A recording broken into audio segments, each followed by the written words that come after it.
अल्लाह के महबूब सल्लल्लाहु ताला अलैहि वसल्लम ने फरमाया, अनकरीब काफिर कौमें सारी तुम पर टूट पड़ेंगी।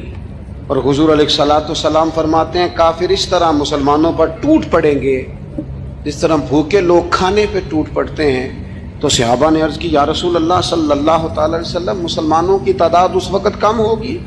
हुजूर फरमाने लगे, नहीं, तुम तो सैलाब की झाग की तरह होगे, बहुत कसरत से मुसलमान होंगे। तो या रसूल अल्लाह, इतने मुसलमान होंगे तो फिर काफिर हम पर क्यों टूट पड़ेंगे? तो अल्लाह के महबूब अलैहिस्सलातु सलाम फरमाने लगे, तुम्हारे दिलों में कमजोरी डाल दी जाएगी, कुफ्र का रोग तुम्हारे दिलों में बैठ जाएगा। ए अल्लाह के महबूब अलैहिस्सलाम, हमें बताइए तो सही वजह क्या बनेगी? तो हुजूर फरमाने लगे, वजह सिर्फ इतनी होगी कि तुम्हें दुनिया से प्यार हो जाएगा, मौत से नफरत हो जाएगी। क्यों? तुम सारा कुछ जीने के लिए करोगे, तुम्हें मरने से मोहब्बत नहीं रहेगी।